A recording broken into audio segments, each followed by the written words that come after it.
بسم اللہ الرحمن الرحیم۔ آج ہمارا جو ٹاپک ہے وہ قرآن پاک کی تفسیر کا ہے۔ ہم نے اس ٹاپک میں جن چیزوں کو ڈسکس کرنا ہے ان میں سے سب سے پہلی چیز قرآن پاک کی تفسیر کیا ہے، اس کی ضرورت کیا ہے، آپ صلی اللہ علیہ وسلم کے زمانے میں تفسیر کیسے ہوتی تھی، تفسیر کی اقسام کون کون سی ہیں، تفسیر کے سورسز کون کون سے ہیں، اور کلاسیفیکیشن کیا ہے تفسیر کی، یعنی جو ڈیفرنٹ پیٹرنز ہیں، مختلف رجحانات ہیں تفسیر کے حوالے سے، وہ کیا ہیں۔ پہلی چیز یہ کہ قرآن پاک کی تفسیر کیا ہے۔ تفسیر کا اگر لفظی اعتبار سے دیکھا جائے تو لفظی یا لغوی مطلب ہے کسی چیز کی وضاحت کرنا، کسی چیز کو ایکسپلین کرنا، کسی چیز کی تشریح کرنا، کسی چیز کو کھول کے بیان کرنا۔ اسی طرح اصطلاح میں تفسیر سے مراد یہ ہے کہ قرآن پاک کے جو الفاظ ہیں اور ان کے جو معانی ہیں ان کو سمجھا جائے، یہ تفسیر کہلاتا ہے۔ اسی سے نکلا ہوا ایک لفظ ہے مفسر، یعنی مفسر کا مطلب ہے تفسیر کرنے والا۔ اسی سے اس کی جمع ہے مفسرین، یعنی جو لوگ تفسیر کرنے والے ہیں ان کو مفسرین کہتے ہیں۔ اب بات کرتے ہیں تفسیر کی ضرورت کے حوالے سے۔ قرآن پاک کی تفسیر کو ہم اگر بات کی جائے تو قرآن پاک کو تفسیر کے حوالے سے ہم دو حصوں میں ڈیوائیڈ کر سکتے ہیں۔ پہلا قرآن پاک کا وہ حصہ ہے جس کی مکمل تفصیل کے لیے کسی تفسیر کی احتیاج یا ضرورت نہیں ہوتی۔ جیسے مثال کے طور پہ قرآن حکیم جب یہ بات کرتا ہے کہ اقیم الصلاۃ، نماز قائم کرو، اب ہمیں اس بات کی تفسیر کی طرف جانا کہ نماز کیا ہے، نمازیں کتنی ہیں، کیسے پڑھنی ہے۔ اسی طرح روزے کے حوالے سے کہ روزہ کیا ہے، کیسے رکھا جاتا ہے، کیسے ٹوٹتا ہے، اس کے لیے ہمیں کسی تفسیر کی طرف ضرورت محسوس نہیں ہوتی۔ یہ ہمیں اپنے رہن سہن سے، اپنی سوسائٹی سے پریکٹیکلی ایک طرح سے ہم تک یہ بات پہنچ چکی ہوتی ہے، تفسیر کی ضرورت محسوس نہیں ہوتی۔ دوسرا قرآن پاک کی آیات کا وہ حصہ ہے، وہ پورشن ہے کہ جس کو سمجھنے کے لیے نہ صرف آج بھی ہمیں تفسیر کی ضرورت محسوس ہوتی ہے، بلکہ اس سوسائٹی میں جس میں قرآن حکیم کو نازل کیا گیا تھا، اس سوسائٹی کو بھی، حالانکہ ان کی زبان عربی تھی لیکن اس کے باوجود بھی ان کو قرآن پاک کی اس حصے کی تفسیر کی تشریح کی ضرورت محسوس ہوتی تھی، اور وہ اپنی اس ضرورت کے پیش نظر آپ صلی اللہ علیہ وسلم کے پاس جاتے تھے اور آپ سے کویسچن کرتے تھے، آپ سے سمجھتے تھے، آپ سے پوچھتے تھے کہ قرآن پاک کی اس آیت کا یا اس لفظ کا مطلب کیا ہے، وہ ہمیں سمجھائیے۔ اور آپ صلی اللہ علیہ وسلم اس آیت کا یا اس لفظ کا ان کو مطلب سمجھاتے تھے، اس کی تفسیر کرتے تھے۔ پھر بات کرتے ہیں کہ رسول اللہ صلی اللہ علیہ وسلم کے زمانے میں تفسیر جو ہے وہ کیسے ہوتی تھی۔ اب سب سے پہلی چیز یہ کہ اللہ تعالیٰ نے جب آپ صلی اللہ علیہ وسلم کی ذمہ داریوں کے حوالے سے بتایا ہے تو اس میں ایک بڑی ذمہ داری جو آپ صلی اللہ علیہ وسلم کی بتائی گئی ہے وہ قرآن پاک کی اس آیت میں بتائی گئی ہے۔ بسم اللہ الرحمن الرحیم۔ لقد من اللہ علی المؤمنین اذ بعث فیہم رسولا یتلو علیہم آیاتہ ویزکیہم ویعلمہم الکتاب والحکمہ۔ اب اس آیت کے اندر جہاں دیگر ذمہ داریوں کا بتایا گیا ہے، وہاں آپ صلی اللہ علیہ وسلم کی ایک بڑی ذمہ داری یہ بتائی گئی ہے کہ آپ نے کتاب کو سکھانا ہے، یعنی قرآن پاک جو آپ صلی اللہ علیہ وسلم پر نازل کی گئی کتاب ہے، اس کتاب کی تفسیر آپ نے آگے پہنچانی ہے، اس کی وضاحت کرنی ہے، اس کی تعلیم کرنی ہے۔ تو اسی مقصد کے پیش نظر صحابہ اکرام آپ صلی اللہ علیہ وسلم کے پاس آتے تھے، آپ سے کویسچن کرتے تھے قرآن پاک کی آیات کے حوالے سے، اور آپ صلی اللہ علیہ وسلم ان کی تفسیر بتاتے تھے، تشریح کرتے تھے، وضاحت کرتے تھے۔ صحابہ کرام کے آپ صلی اللہ علیہ وسلم کے ساتھ اس طرح کے انٹریکشن کی کوئی سینکڑوں اگزامپلز ہمارے پاس موجود ہیں۔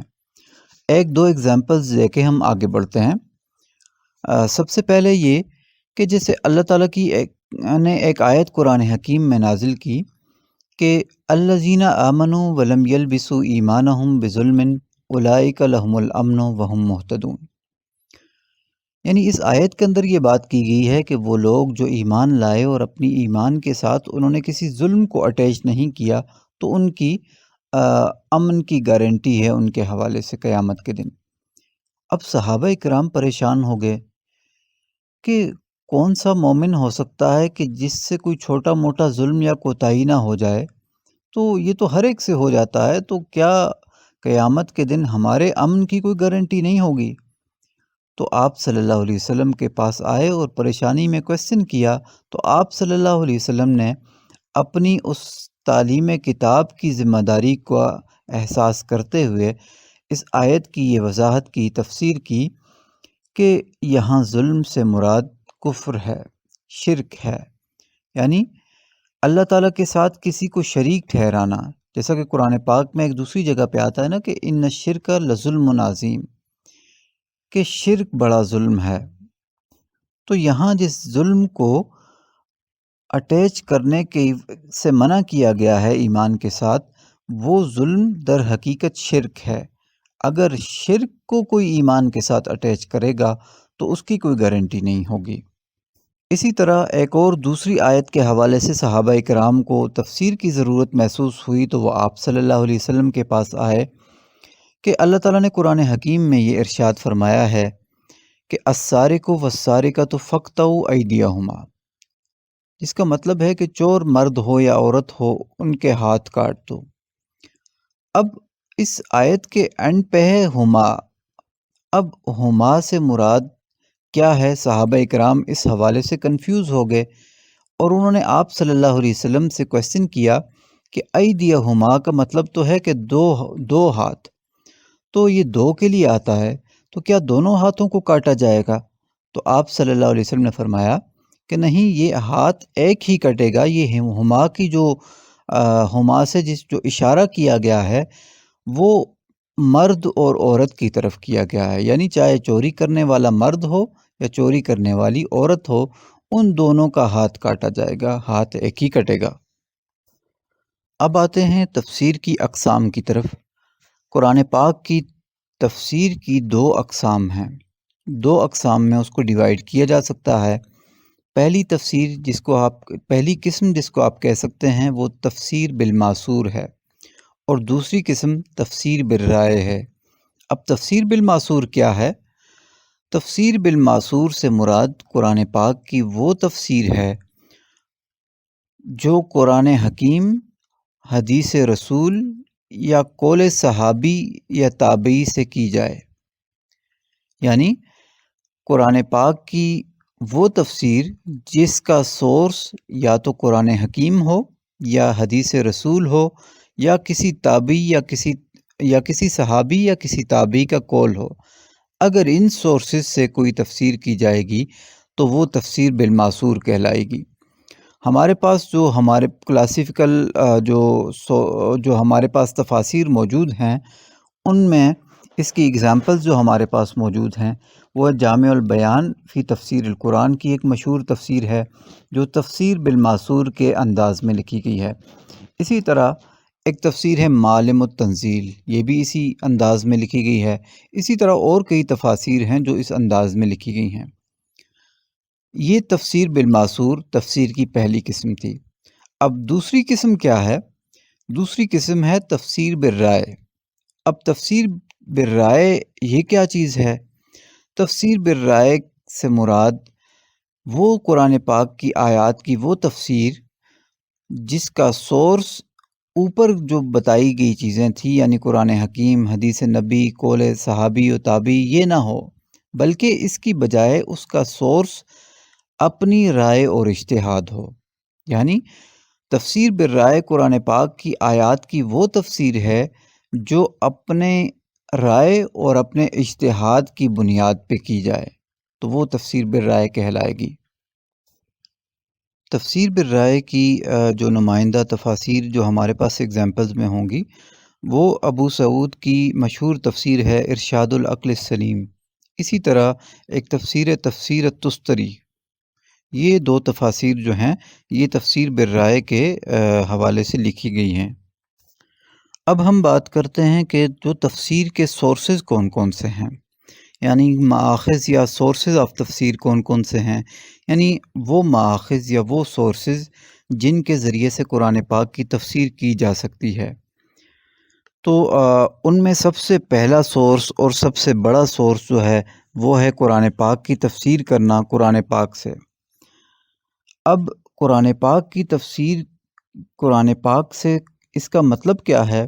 یعنی قرآن پاک کی کسی آیت یا قرآن پاک کے کسی لفظ کی تشریح قرآن ہی کی کسی دوسری آیت سے کی جائے۔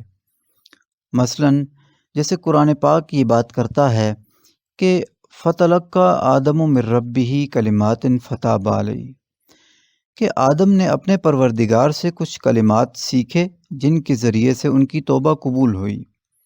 اب وہ کلمات کیا تھے اس کی کوئی تفسیر یا تشریح یہاں پہ موجود نہیں ہے، لیکن قرآن ہی دوسری ایک مقام کے اوپر یہ بات بتاتا ہے، ان کلمات کے بارے میں بتاتا ہے پچھلی آیت کی تفسیر کرتے ہوئے کہ وہ کلمات کون سے تھے۔ وہ یہ کہتا ہے کہ قال ربنا ظلمنا انفسنا وَإِن لَّمْ تَغْفِرْ لَنَا وَتَرْحَمْنَا لَنَكُونَنَّ مِنَ الْخَاسِرِينَ، کہ انہوں نے یہ کلمات پڑھے تھے کہ اے ہمارے پروردگار، ہم نے اپنی جانوں پہ ظلم کیا، اگر تو نے ہمیں معاف نہ کیا تو ہم خسارہ اٹھانے والوں میں سے ہو جائیں گے۔ یہ قرآن پاک کی تفسیر کے جو سورسز تھے ان میں سے پہلا سورس تھا۔ دوسرا سورس کیا ہے، دوسرا ماخذ کیا ہے تفسیر کا؟ وہ ہے قرآن پاک کی تفسیر حدیث رسول سے۔ اس کا مطلب کیا ہے کہ قرآن حکیم کی کسی آیت یا لفظ کی تشریح حضرت محمد صلی اللہ علیہ وسلم کے کسی قول یا کسی فعل کے ذریعے سے کی جائے۔ اس کی اگزامپل مثلاً سورہ فاتحہ میں جہاں اللہ تعالیٰ یہ بات کرتے ہیں کہ لوگ یہ دعا مانگیں کہ اے اہدنا الصراط المستقیم صراط الذین انعمت علیہم غیر المغضوب علیہم ولا الضالین، کہ ہمیں ان لوگوں کے رستے کی طرف ہدایت دے جن پر آپ نے انعام کیا، ان لوگوں کی طرف ہدایت نہ دے جن پر آپ کا غضب ہوا اور یا جو گمراہ تھے۔ اب وہ کون سے لوگ ہیں کہ جن پہ آپ کا غضب ہوا اور جو گمراہ ہیں؟ اس آیت کی اب تفسیر کی ضرورت محسوس ہوتی ہے کہ اس کی وضاحت تو نہیں کی گئی، تو آپ صلی اللہ علیہ وسلم اس آیت کی وضاحت کرتے ہوئے بتاتے ہیں کہ یہاں پہ غیر المغضوب علیہم یعنی جن پہ آپ کا غضب ہوا سے مراد جو ہے وہ یہودی ہیں، اور ولا الضالین یعنی جو گمراہ ہیں اس سے مراد جو ہے وہ عیسائی ہیں۔ یہ دوسرا ماخذ تھا۔ اب تفسیر قرآن کے جو سورسز ہیں یا جو ماخذ ہیں ان میں سے تیسرا سورس کون سا ہے؟ وہ تیسرا سورس یہ ہے کہ قرآن پاک کی تفسیر قول صحابی سے، یعنی اس سے مراد یہ ہے کہ قرآن پاک کی کسی آیت یا کسی لفظ کی تشریح و تفسیر کسی صحابی کے قول سے کی جائے۔ مثال کے طور پہ جیسے قرآن پاک کی ایک آیت ہے اولم یر الذین کفروا ان السماوات والارض کانتا رتقا ففتقناہما، کہ کیا کافر لوگ یہ بات نہیں دیکھتے کہ آسمان اور زمین پہلے بند تھے، پھر ہم نے اس کو کھول دیا، پھر ہم نے ان دونوں کو کھول دیا۔ اب اس آیت کی تفسیر کی ضرورت محسوس ہوتی تھی کہ اس کا مفہوم کیا ہے، اللہ تعالیٰ کیا کہنا چاہ رہے ہیں۔ تو حضرت عبداللہ بن عباس جو مشہور صحابی ہیں ان سے اس آیت کی تفسیر پوچھی گئی تو انہوں نے یہ بات بتائی کہ اس آیت سے مراد یہ ہے کہ آسمان پہلے خشک تھا، زمین بھی پہلے خشک تھی، کہ آسمان سے بارش نہیں ہوتی تھی اور زمین بانجھ تھی، اس میں سے کوئی اگتا نہیں تھا۔ تو اللہ تعالیٰ نے آسمان سے بارش برسائی اور زمین میں پودے اگنے لگے اس بارش کے نتیجے میں۔ یعنی اس آیت کا مطلب یہ ہے کہ آسمان کے اندر بارش برسانے کی صلاحیت نہیں تھی پہلے، ہم نے اس کو وہ صلاحیت دے دی، اور زمین کے اندر اناج اگانے کی صلاحیت نہیں تھی، ہم نے بارش کے ذریعے سے پھر وہ صلاحیت اس کو دے دی۔ یہ تفسیر کے ڈیفرنٹ سورسز میں سے تیسرا سورس تھا۔ اب ہم چوتھے سورس کی بات کرتے ہیں جو آخری سورس ہے، وہ یہ ہے کہ قرآن پاک کی تفسیر قول تابعی سے۔ اس کا مطلب کیا ہے یعنی قرآن حکیم کی کسی آیت یا کسی لفظ کی تشریح و تفسیر کرنا کسی تابعی کے قول سے۔ اس کی ایک اگزامپل ہے، جیسے قرآن پاک میں سورہ توبہ میں یہ آیت آتی ہے کہ وَالسَّابِقُونَ الْأَوَّلُونَ مِنَ الْمُہَاجِرِينَ وَالْأَنصَارِ وَالَّذِينَ اتَّبَعُوهُم بِإِحْسَانٍ رضی اللہ عنہم ورضوا عنہ، کہ وہ لوگ جو پہلے ہیں، ہجرت کرنے والے ہیں یا مہاجرین ہیں یا انصار ہیں، اور جو ان کے پیچھے چلے یعنی بعد میں آنے والے ہیں نیکی کے ساتھ، اللہ ان سے راضی ہوا اور وہ اللہ سے راضی ہیں۔ اب اس میں السابقون الاولون سے مراد کون سے لوگ ہیں، یعنی جو پہلے لوگ ہیں وہ کون سے ہیں؟ تو اس آیت کی تفسیر جب ایک مشہور جو تابعی ہیں سعید بن مسیب، ان سے جب پوچھی گئی تو انہوں نے یہ بات کی، انہوں نے تفسیر کرتے ہوئے بتایا کہ سابقون الاولون یعنی جو پہلے لوگ ہیں ان سے مراد وہ صحابہ ہیں جنہوں نے دونوں قبلوں کی طرف منہ کر کے نماز پڑھی ہے۔ اسی طرح ایک اور تابعی جو ہیں وہ جن کا نام امام شابی ہے، وہ یہ کہتے ہیں کہ السابقون الاولون سے مراد وہ لوگ ہیں جو صلح حدیبیہ میں بیعت رضوان کے موقع کے اوپر موجود تھے۔ تو یہ چوتھا ماخذ تھا یا چوتھا سورس تھا تفسیر کا۔ تو یہ 4 سورسز ہیں جن کے ذریعے سے قرآن پاک کی تفسیر کی جا سکتی ہے۔